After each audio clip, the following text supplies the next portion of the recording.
అరే మిత్రమా, ఇలాంటి ఆరోగ్య వార్తలు మీరు ఎప్పటికప్పుడు తెలుసుకోవాలనుకుంటే మన ఈ ఛానల్ని సబ్స్క్రైబ్ చేసుకుని బెల్ ఐకాన్ని గట్టిగా కొట్టే. గబ్బిలం పువ్వుతో హెల్త్ బెనిఫిట్స్. ప్రకృతిలో ఎన్నో అద్భుతాలు దాగి ఉంటాయి. వాటిలో ఒకటి గబ్బిలం పువ్వు, బ్లాక్ బ్యాక్ ఫ్లవర్ టాకా చంత్రియేరి. దీని నల్లటి రంగు, గబ్బిలం రెక్కలాంటి ఆకారం, పొడవైన మీసాల లాంటి కేసరాలు చూస్తే ఆశ్చర్యం కలుగుతుంది. ఈ పువ్వు ఆగ్నేయాసియా, థాయిలాండ్, మయన్మార్, మలేషియా అడవుల్లో సహజంగా పెరుగుతుంది. 1 అడుగు వెడల్పు వరకు వికసించే ఈ పువ్వు సాంప్రదాయ వైద్యంలో విలువైనదిగా పరిగణించబడుతోంది. గబ్బిలం పువ్వు ఆరోగ్య ప్రయోజనాలు.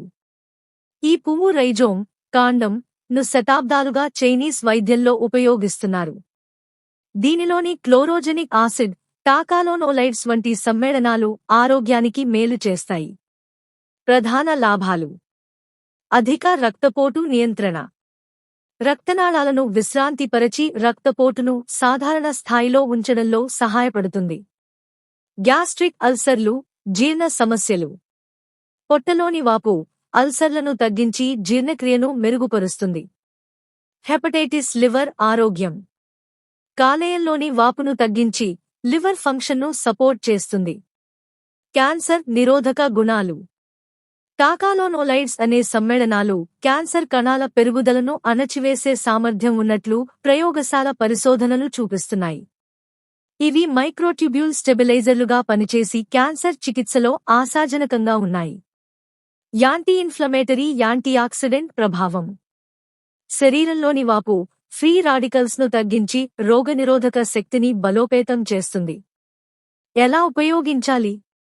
సాంప్రదాయ చైనీస్ వైద్యంలో రైజోమ్ను పొడిచేసి టీ లేదా డికాక్షన్గా తయారు చేసి తాగుతారు. ఆధునికంగా సప్లిమెంట్ రూపంలో లభిస్తుంది, డాక్టర్ సలహాతో మాత్రమే. ఇంటి తోటలో పెంచాలనుకుంటే నీడ, తేమ ఉన్న ప్రదేశం అవసరం. సావధానతలు. ఇది ఔషధం కాబట్టి డాక్టర్ సలహా లేకుండా తీసుకోకండి. గర్భిణీలు, పిల్లలు, ఔషధాలు వాడుతున్నవారు జాగ్రత్తగా ఉండాలి. అలర్జీ ఉంటే ఉపయోగించవద్దు. గబ్బిలం పువ్వు అందం మాత్రమే కాదు, ఆరోగ్యానికి సహజ సపోర్ట్. కాని ఇది ఏ వ్యాధికి పూర్తి చికిత్స కాదు. సమస్యలు ఉంటే వైద్యుడిని సంప్రదించండి. గమనిక: ఈ సమాచారం సాధారణ అవగాహన కోసం మాత్రమే. గబ్బిలం పువ్వు ఔషధ గుణాలు సాంప్రదాయ వైద్యంలో ఉన్నప్పటికీ ఆధునిక పరిశోధనలు ఇంకా ప్రారంభ దశలోనే ఉన్నాయి. ఏ వ్యాధికి స్వయం చికిత్స చేయకుండా డాక్టర్ సలహా తీసుకోండి. మీకు గబ్బిలం పువ్వు గురించి ఇంకా ఏదైనా వివరాలు, పెంపకం, ఔషధ ఉపయోగం కావాలంటే చెప్పండి.